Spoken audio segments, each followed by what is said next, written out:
फिर night episode 1 की starting में हमें एक रूम का सीन दिखाया जाता है और उस रूम में एक लड़का न्यूज देख रहा था। तभी न्यूज रिपोर्टर बताती है कि प्रिंसेस स्टेला वर्मिलियन जापान आ चुकी है। और ये सुनने के बाद वो लड़का टीवी ऑफ कर देता है और वो लड़का घर से बाहर निकलते निकलते अपने मन में सोचता है कि कुछ लोग तुमसे कहेंगे कि तुम्हारी जिंदगी अच्छी नहीं है, और वो ऐसा इसलिए कहते हैं क्योंकि उन्हें लगता है कि तुम जिस चीज के साथ पैदा हुए हो उसी चीज के साथ खत्म भी हो जाओगे। और अपने मन में ये बात सोचते सोचते वो जॉगिंग के लिए चला जाता है। अगले सीन में हमें दिखाया जाता है स्कूल की डायरेक्टर प्रिंसेस से कह रही रहती है तुम्हारा स्वागत है जापान में, तो प्रिंसेस डायरेक्टर को थैंक यू कहती है। उसके बाद हमें दिखाया जाता है वो लड़का चेरी ब्लॉसम ट्री के सामने खड़ा था। फिर वो एक और बात अपने मन में सोचने लगता है और वो लड़का अपने मन में अपने बचपन की एक बात को याद करता है। और वहाँ पर एक तूफानी मौसम चल रहा था और उसके सामने एक इंसान खड़ा था। फिर वो बूढ़े अंकल इस लड़के के पास आते हैं और इसके सर पे हाथ रख के कहते हैं जब तक तुम हार नहीं मान लेते तब तक तुम्हारी हार नहीं होगी। और उनकी ये बात उस लड़के को काफी ज्यादा इंस्पायर करती है। फिर वो लड़का अपने ख्यालों से बाहर आता है और अपनी स्वॉर्ड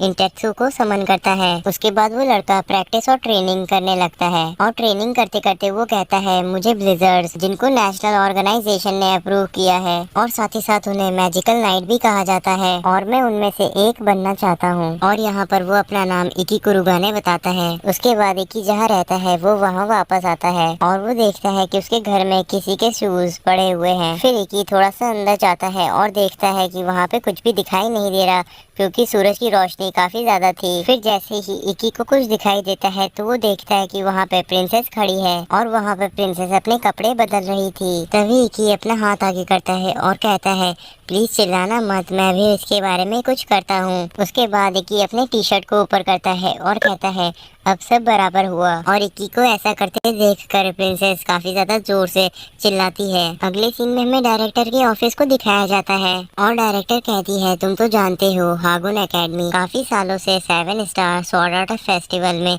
काफी अच्छा परफॉर्म करती है और हर साल हमारे एकेडमी से एक न एक मैजिकल नाइट निकलता है और यहाँ पर एकेडमी का पहला दिन है और मुझे तुमसे डील करना पड़ रहा है। उसके बाद इक्की डायरेक्टर से माफी मांगने लगता है और कहता है ये सिर्फ और सिर्फ एक एक्सीडेंट था। फिर डायरेक्टर कहती है मुझे तुम्हारी हरकतें देख करके ऐसा तो नहीं लगता कि ये एक एक्सीडेंट हो सकता है। तो इक्की कहता है मैं तो सिर्फ और सिर्फ एक जेंटलमैन बनने की कोशिश कर रहा था। तो डायरेक्टर कहती है कि चलो पता कर लेते हैं कि तुम कितने बड़े जेंटलमैन हो। तभी वहाँ एक डोर से प्रिंसेस बाहर निकलती है। फिर इक्की स्टेला के सामने झुकता है और कहता है मिस स्टेला मुझे प्लीज माफ कर दीजिए। तो स्टेला इक्की से उसका नाम पूछती है तो इक्की अपना नाम इक्की कुरुगाने बताता है। तो स्टेला कहती है तुमने मुझसे माफी मांगी तो मैं तुम्हारे ऊपर दया जरूर करूंगी। फिर स्टेला कहती है अपने तलवार से अपने सर को काट लो, इतना काफी होगा माफी मांगने के लिए। ये सुनकर इक्की काफी ज्यादा चौंक जाता है और कहता है क्या तुम सच कह रही हो? मुझे तो लग रहा है कि तुम मुझसे मजाक कर रही हो। तो स्टेला कहती है ऐसा बिल्कुल नहीं है,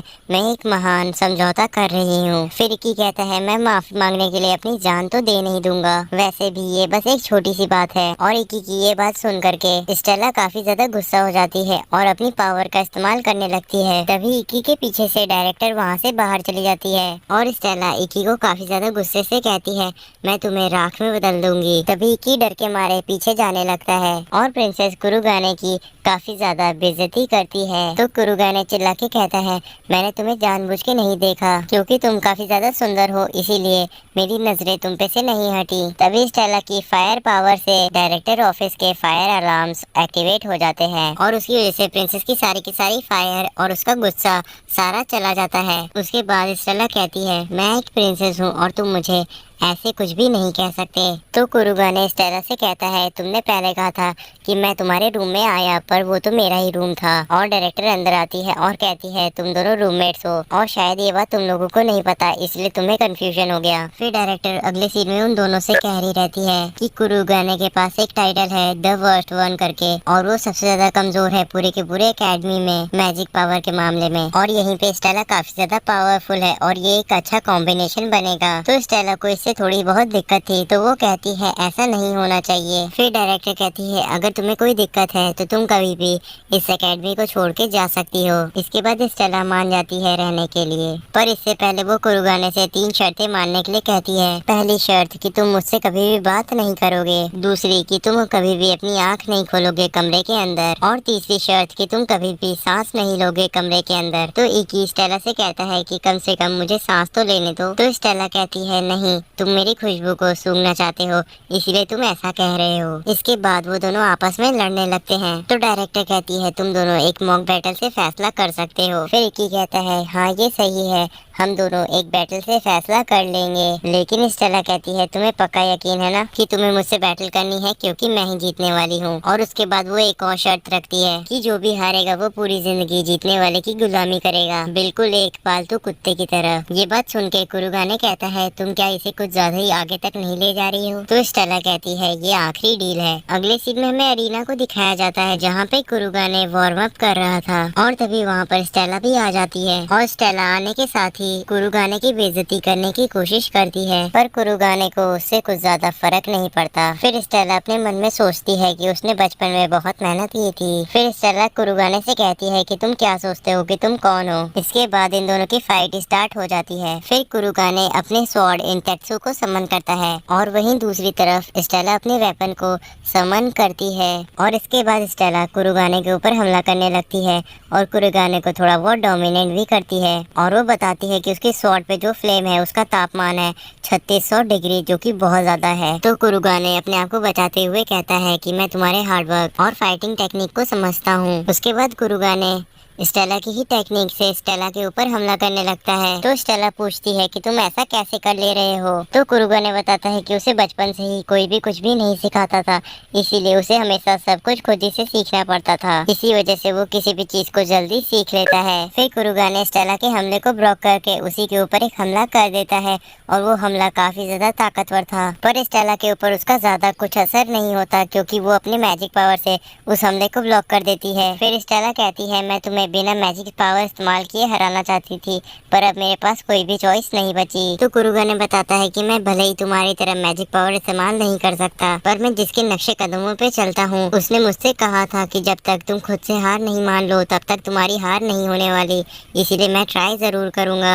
उसके बाद स्टेला अपना हमला कर देती है, और कुरुगाने भी अपना एक हमला करता है जिसका नाम है सिंगल स्ट्रोक ऑफ हेल। और इसके बाद कुरुगाने की स्पीड काफी ज्यादा बढ़ जाती है, और वो एक के बाद एक स्टेला के सारे हमलों को डॉज कर रहा रहता है। और स्टेला को काफी ज्यादा मुश्किल हो रही थी कुरुगाने से लड़ने में। तो वो कुरुगाने से पूछती है कि आखिर ये क्या है। तो कुरुगाने बताता है कि मैंने अपना सब कुछ लगा दिया तुम्हें हराने में। फिर कुरुगाने काफी ज्यादा ही तेजी से स्टेला के ऊपर एक हमला करता है, और उस हमले की वजह से स्टेला हार जाती है। और स्टेला को हराने के बाद कुरुगाने की भी पावर चली जाती है, और वो भी बेहोश हो जाता है। अगले सीन में हमें डायरेक्टर को दिखाया जाता है जो कि स्टेला से मिलने आई थी। फिर डायरेक्टर कुरुगाने के बारे में बताती है कि कुरुगाने ने अपनी सारी की सारी पावर एक ही मिनट में यूज कर दी, इसीलिए उसकी हालत अभी थोड़ी सी खराब है, और वो ऐसा सिर्फ और सिर्फ एक ही बार कर सकता है एक दिन में। फिर स्टेला डायरेक्टर से पूछती है कि आखिर कुरुगाने के साथ क्या गलत हो रहा है, वो इतना ताकतवर है पर उसको अभी भी F क्लास में रखा गया है, और लोग उसे सबसे कमजोर क्यों कहते हैं। तो डायरेक्टर बताती है कि हमारा सिस्टम कुरुगाने की ताकत का अंदाजा नहीं लगा सकता, शायद इसीलिए। और कुरुगाने के पास काफी ढेर सारे मौके थे गिव अप करने के लिए, पर उसने कभी भी गिव अप नहीं किया, और शायद से तुम भी उससे कुछ सीख सकती हो। अगले सीन में हमें स्टेला को दिखाया जाता है जो कि घर वापस आ जाती है, और वहाँ पर कुरुगाने आराम कर रहा था क्योंकि उसने अपनी काफी ताकत इस्तेमाल कर ली थी। फिर स्टेला कुरुगाने को उठाने के लिए जाती है, पर उसका हाथ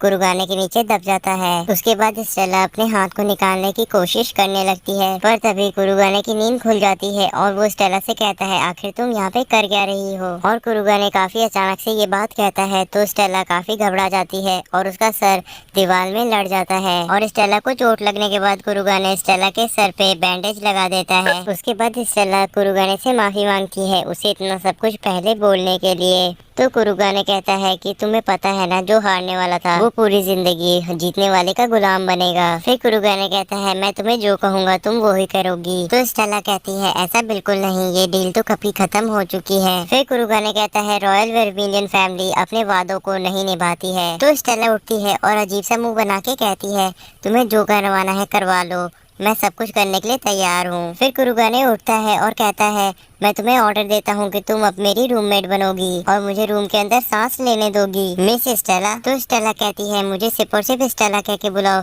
नहीं तो मैं एग्रीमेंट बंद कर दूंगी। और एपिसोड के लास्ट में वो दोनों दोस्ती कर लेते हैं। और आप में से 53% लोग रेगुलर वीडियो देखते हैं पर चैनल को सब्सक्राइब नहीं करते, तो अभी चैनल को सब्सक्राइब कर दीजिएगा, क्योंकि वीडियो को बनाने में बहुत ज्यादा मेहनत लगती है।